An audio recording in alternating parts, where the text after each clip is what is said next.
Faravu, jā. Tā tev ir viss klāt. Labrīt, Guntiņ! Labrīt!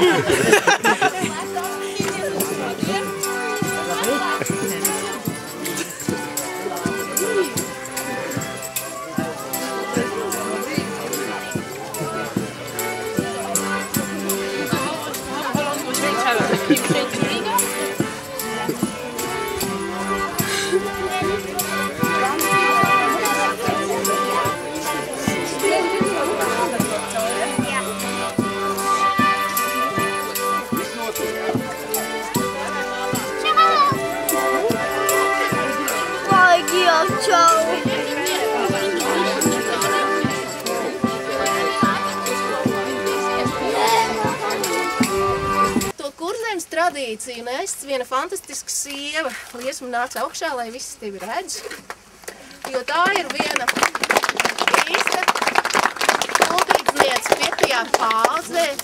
Es savām rokām esmu uztaisījis vienīgu ķoblaciņu no māla. Tas ir bijis bērnībā, mums tur Ventmalē tās visādas mālas var sarukņīt, jau labi grib. Kad vecā māma izvārījis zupu, ja, un cepeškrāsni vēl tādu maktena kārstu, es to savu ķoblaciņu iekšā. Tā man būs tā, un to cepeškrāsni ciet. Kutu muļķēs viņi to arī dabū. Man domājas, kā tā bērns kaut kur jādabū. Nu jā, nu viņi teica, nu lai bērns būtu, tad tur jābūt vēl kādam otram klāt.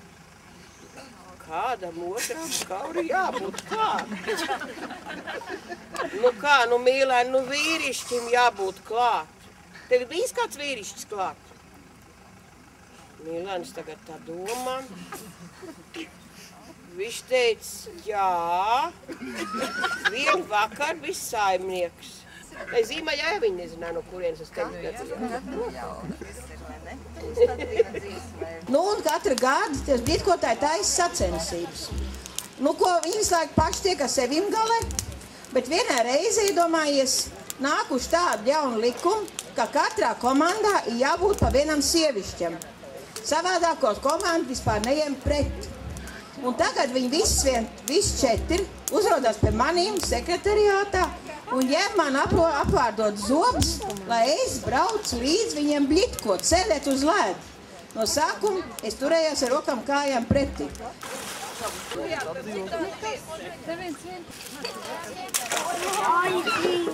Šeit ir bijusi pirmā aptieka Kuldīgā, un aptieka sākos darboties hercoga Jēkaba valdīšanas laikā. Un tad šeit arī hercogs ar visu savu galmu un Kuldīgas eliti nāca baudīt kafiju pirmo reizi. Stāvēja kādreiz pēc kara un vēl 50. gados Staļins. Garā mantelī, roka aizbāza sazotē, tādas uz katru pusi, jā. Kuldīgas Romeo un Džulietas variants. Kad bija tā pirmā reize vai tas brīdis, kad jūs sapratāt, ka jūs esat stāstnieks un ka jums ir jāstāsta tālāk tām nākamajām paaudzēm? Man to pateikt ir diezgan sarežģīti, jo būtībā es stāstu visu savu mūžu, kamēr es sev atceros par cilvēku. Tikai kam es stāstu un kas ir klausītājs. Stāstu saviem bērniem stāstījis, protams, man ir 5 gabali. Stāstījis saviem mazbērniem, to ir 10 gabali. Bet stāstīt tieši par savu pilsētu, par Kuldīgu, es esmu jutusi vajadzību jau ļoti sen, faktiski skolas gados. Jo man likās, ka es klausos par Siguldu, par Cēsim, par Rīgu. Un man, es nezinu, kāpēc likās, kāpēc man skaistā Kuldīga ir kaut kur tā kā, galīgi nepieminēta. Neviens par viņu neko nestāsta. Un man iekšā bija tik daudz to stāstu, kad man gribējās viņu stāstīt. Un tad, kad šeit 67. gadā atvērās gidu kurs pie muzeja, un mūsu vēstures skolotājs uzaicināja, kas grib, var vakaros iet mācīties gidu kursos, tad es biju pirmā, kas pieteicās un gāja, jo man bija ļoti interesanti uzzināt, kā saskan tas, ko es zinu, kā teikas, ar vēsturiskajiem faktiem no vēstures Kuldīgas. Un tad izrādījās, ka tas ļoti labi iet kopā. Un es par gidu strādāju kopš 17 gadu vecumu līdz šai baltai dienai. Savienoju gida stāstījumu ar savām teikām un kopā iznāk ļoti labi.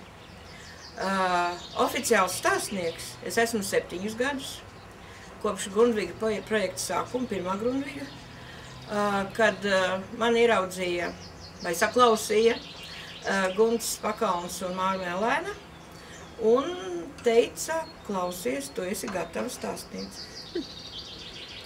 Un tad varbūt pastāstiet, kur jūs tad gūstat to iedvesmu un no kā jums ir tie stāsti rodas? Tas ir no vēstures, no saviem vecākiem, vecvecākiem vai arī no ikdienas dzīves vairāk? Kas vairāk? Redz tā sāls, tas pats pamats jau ir no bērnības.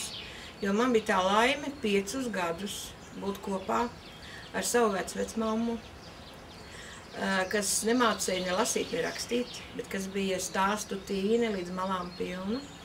Un tā bija liela bagātība manai bērnībai. Tur ir nākušas daudzas senas kuldīgas teikas, ko daudz nemaz nezinu.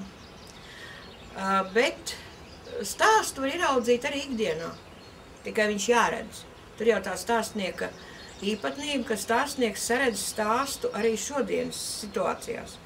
Un prot viņu pastāstīt tā, kad interesanti paklausīties. Un tad, kam jūs šobrīd visvairāk stāstat, izņemot visiem šiem Kuldīgas viesiem? Vislielākais prieks man ir stāstīt, protams, cilvēkiem, kas šeit iebrauc, kas nekad Kuldīgu nav redzējuši.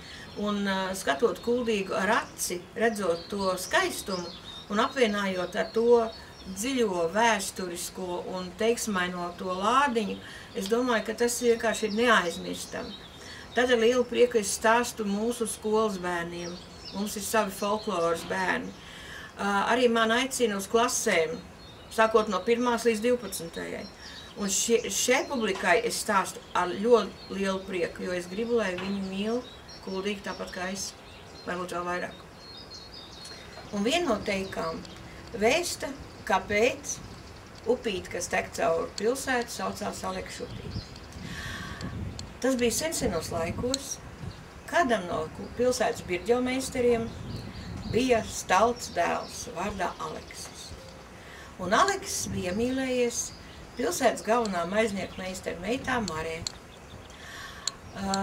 Šī gadījumā šis nebūs gluži Romeo un Džuljetas stāsts, jo abas dzimtas sapratās labi, abi jaunieši pilsētā tika cienīti un mīlēti, un visa pilsēta gatavojās grandiozām kāzām. Katrs darīja, ko varēja. Bet kādas 3 dienas pirms kāzām pēkšņi Aleksis noslēpmainā kārtā pazuda. Visa pilsēta bija kājās, visi meklēja Aleksi. Māra Mirka asarās, visi bija, protams, uztraukušies un uztraucās vien vairāk. Meklēja Aleksi pie draugiem, pie radiem, izsūtīja meklētājus uz kaimiņu apkārtnes muižām, bet nekur neatrada Aleksis. Aleksis bija pazudis. Beidzot, pēc ilgas un rūpīgas meklēšanas, Aleksi atrada upītē, kas tek caur pilsētu, ar pāršķeltu galvu bez dzīvības. Jā, kāds bija pastrādājis briesmu darbu. Vai tā bija kāda greizsirdība, vai kas cits, kas to vairs zina. Bet skaisto kāzu vietā tika rīkots lepnas bēris. Visa pilsēta pavadīja Aleksu. Kur viņš ir apglabāts, to pa to vēsturu klusē. Toties upīte, kas tek caur Kuldīgu, joprojām nes viņu vārdu – Alekša upīte. Mari palika viena, nekad vairs otrais neiemīlējās, neaprecējās. Pamazam aizklīda prom no savas dzimtas, no savām mājām.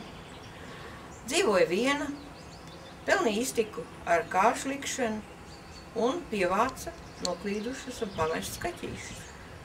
Pamazam cilvēki aizmirst, ka viņi sauc Mare, ka viņi ir maiznieku meistara meita un saka dēvēt viņu par Kaķulīnu. Kad Kaķulīna aizgāja aizsaulē, pagāja daži gadi Un atkal pilsētā uzradās kāda sieviete, kam mīlestības salauzta sirds, kas bija vientuļa, pelnīja iztika ar kāršu likšanu un pievāca pamests un noklīdušus kaķus. Un atkal pilsētā radās atkal kāda kaķulīna. Cik šais kaķulīnu paudzes ir nomainījušās, es tiešām nezinu. Patreiz arī Kulīgā ir sava kaķulīna, kam īstā vārdā ir pavisam citādi. Bet viena no šīm līnām bija man tante.